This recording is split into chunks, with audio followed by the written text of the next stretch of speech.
Todo empreendimento de engenharia civil tem demanda de diversos tipos de materiais, desde as fundações até a finalização da obra. Esses materiais podem ser cimento, brita, fios, vigas de aço e telhas. Cada material é produzido a partir de uma matéria-prima, porém alguns são feitos a partir de outros materiais, que é o caso dos compósitos. A principal vantagem dessa classe de materiais é possuir as qualidades e defeitos dos materiais que os geraram.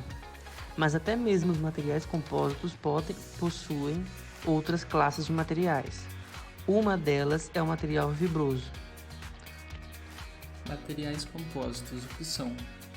Os materiais compostos podem ser definidos como misturas a um nível macroscópico de dois ou mais materiais com distintas composições, com estruturas diferentes e propriedades que provavelmente se combinam, e em que um dos materiais garante uma ligação matriz e no outro material vai garantir a resistência, que é o reforço. O concreto armado, por exemplo, é um tipo de material compósito. O objetivo de se produzir os materiais compósitos é de combinar diversos materiais para produzir um único material com propriedades superiores à de um material com um componente isolado. A concepção dos materiais compósitos já é bem milenar, bem antiga. Existem referências escritas, comprovadas, e dizem que os tijolos do Antigo Egito eram reforçados com palha.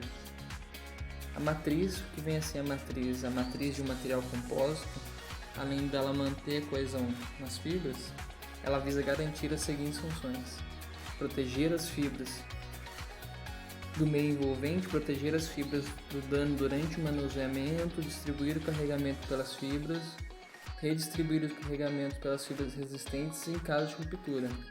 Os materiais usualmente utilizados como matriz em materiais compostos são os polímeros, os metais, os materiais cerâmicos e o carbono. Esse tipo de material combina fibras resistentes e rígidas, como as fibras de vidro, carbono e aramida, com uma matriz plástica adesiva macia e relativamente maleável.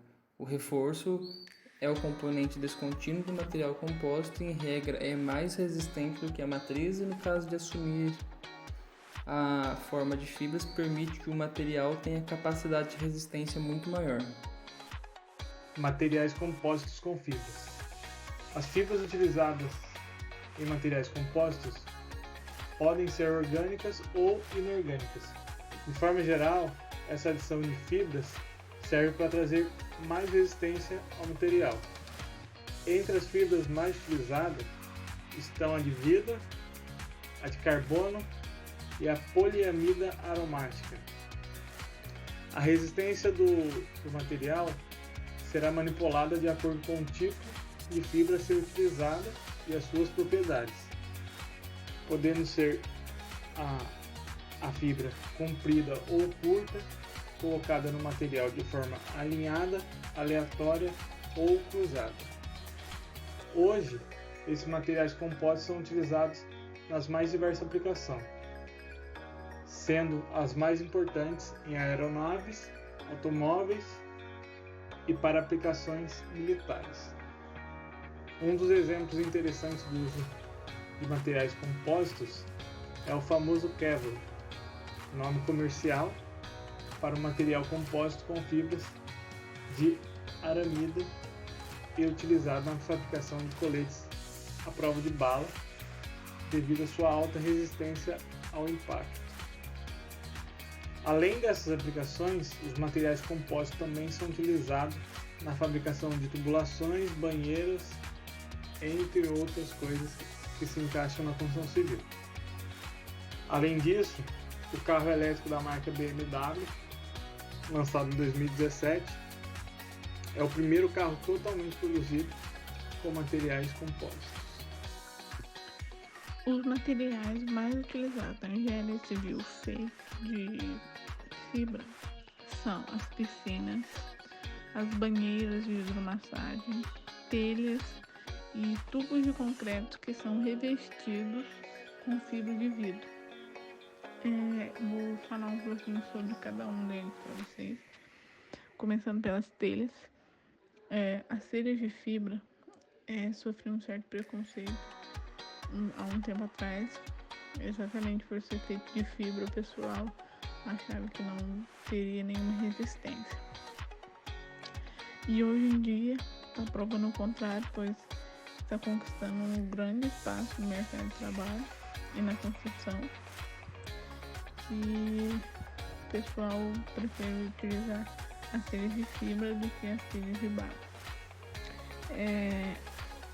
O próximo seria as piscinas, que o pessoal também prefere as piscinas de fibra por praticidade, né?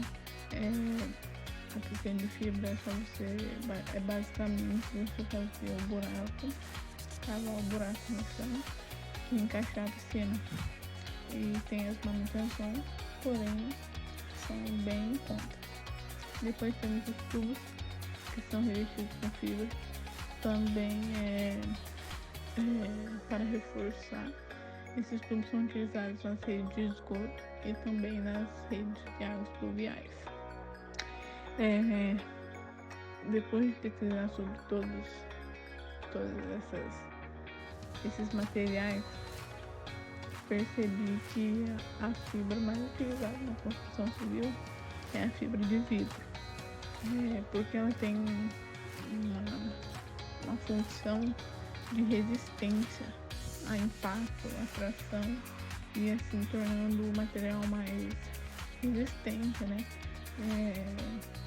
Tem bastante, como a telha mesmo, fazendo aplicações estruturais, aproveitando que não é um condutor de eletricidade, também serve como um isolante.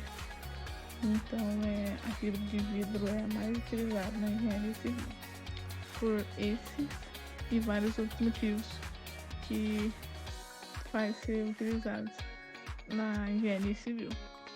Materiais compostos fibrosos na engenharia. A história do uso de compósitos reforçados com fibra como materiais de construção pode ser rastreada até mais de 3.000 anos, e existem alguns exemplos, como o uso de palha e crina de cavalo para realçar materiais de cimento, tijolos de argila, conforme mencionado no Êxodo. Desde 1955, muitos polímeros com várias características e formatos foram desenvolvidos. Os materiais à base de cimento são a escolha natural para a aplicação de materiais fibrosos à base de fibras poliméricas, pois são baratos, porém apresentam problemas em termos de ductilidade, resistência ao impacto de absorção da energia de deformação. As fibras da matriz cimentada costumam ter duas funções importantes. O primeiro é que elas tendem a reforçar os compósitos sob todos os modos de carregamento que causam tensão de tração. Em segundo, eles melhoram a ductilidade e a tenacidade da matriz frágil. O desempenho dos compósitos reforçados com fibra é controlado principalmente pelo teor e comprimento das fibras. A sustentação da fibra em relação ao plano de fratura ou trinca afetará seriamente a capacidade de transferir as cargas. As fibras colocadas paralelamente ao plano de fratura são inválidas, enquanto as fibras verticais têm o maior efeito. Um alto teor de fibras confere maior resistência após fissuração e menor dimensão das fissuras, desde que as fibras possam absorver as cargas adicionais causadas pela fissura. Aumentando a resistência das fibras, aumenta também a ductilidade do compósito, assumindo que não ocorra rompimento das ligações de aderência. A resistência da fibra dependerá, na prática, das características pós-fissuração desejadas, bem como o teor da fibra e das propriedades de aderência da fibra matriz. Quanto menor for o comprimento das fibras, maior será a possibilidade de elas serem arrancadas. Para uma dada tensão de cisalhamento superficial aplicada à fibra, esta será mais bem utilizada se o seu comprimento for suficientemente capaz de permitir que a tensão cisalhante desenvolva uma tensão de tração igual à resistência de tração. Na verdade, não basta racionar tão somente em cima do comprimento da fibra, há de levar em conta o seu diâmetro, pois depende também dele a capacidade da fibra de desenvolver a resistência de cisalhamento e a tração. Exemplos de materiais compostos fibrosos na engenharia. A fibra de carbono tem como principal vantagem sua agilidade, praticidade e alta resistência, o que atrai cada vez mais demanda por essa solução em obras de reforço estrutural. Esse material é utilizado principalmente em obras que requerem reforço estrutural que se baseiam no aumento de resistência de estrutura de concreto armado. O viaduto de Santa Amaro foi construído em 1969 com 280 metros de comprimento, 11 metros de largura e 4,3 metros em vão.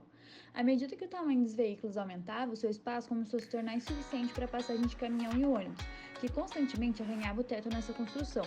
Esse impacto causou problemas como infiltração e corrosão na estrutura metálica, sendo necessário um reforço.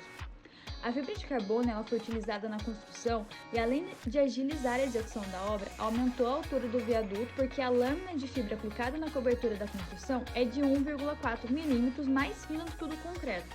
Os benefícios estruturais que a fibra de aço fornece ao concreto são enormes.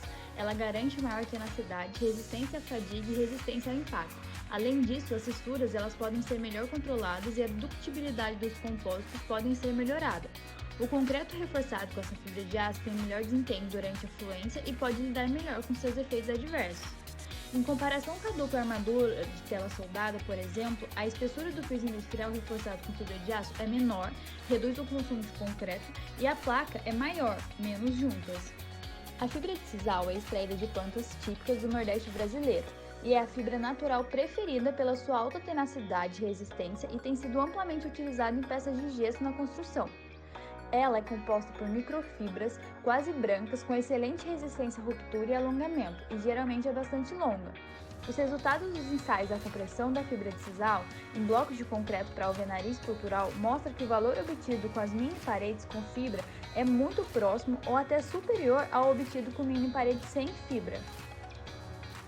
A fibra de vidro é um material alternativo atraente para o reforço de concreto, pois produz materiais compostos que podem substituir o cimento amianto. Possui alta resistência mecânica, baixo alongamento e compatibilidade com propriedades do concreto. A fibra de vidro adicionada à matriz de cimento aumenta a energia de impacto absorvida pelo compósito, e a resistência à tração e o módulo de elasticidade desse compósito aumentam com o comprimento da fibra. Embora não haja nenhuma restrição quanto ao diâmetro mínimo, o diâmetro máximo não deve exceder de 0,25 milímetros.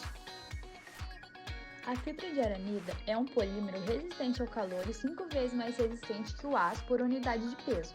Os fatos comprovam que a fibra de aramida é um método alternativo viável e promissor para o reforço de matriz à base de cimento. Em alguns aspectos, o concreto mais leve do que o concreto convencional pode ser obtido e suas propriedades mecânicas também podem ser melhoradas. Em comparação com a amostra moldada sem fibra, a resistência à compressão da fibra de aramida foi aumentada em 12%. É usado em tecidos para reforço de estrutura, reforço e recuperação de estrutura, readequação de uso em edifício comercial, recuperação de estruturas deterioradas e recuperação de viadutos e pontes. Os materiais compósitos fibrosos são de grande importância na engenharia civil, tanto reduzindo o custo quanto otimizando o empreendimento. Desde a fase de projetos, o engenheiro já deve ter em mente quais materiais irá utilizar e por muitas vezes o engenheiro opta por materiais de fibras. Construir uma piscina do zero é um processo trabalhoso e substituir esse processo por uma piscina pronta de fábrica gastaria tempo de obra apenas para sua instalação. As telhas de fibra de vidro podem substituir telhas de cerâmica, que gastam mais e usam muito mais tempo para serem colocadas. As telhas de fibra de vidro podem ser colocadas rapidamente por um custo final inferior ao utilizado pelas telhas convencionais. Por isso a importância de um engenheiro conhecer seus materiais e também conhecer outros tipos, para adequar cada um deles no projeto, garantindo economia e rapidez.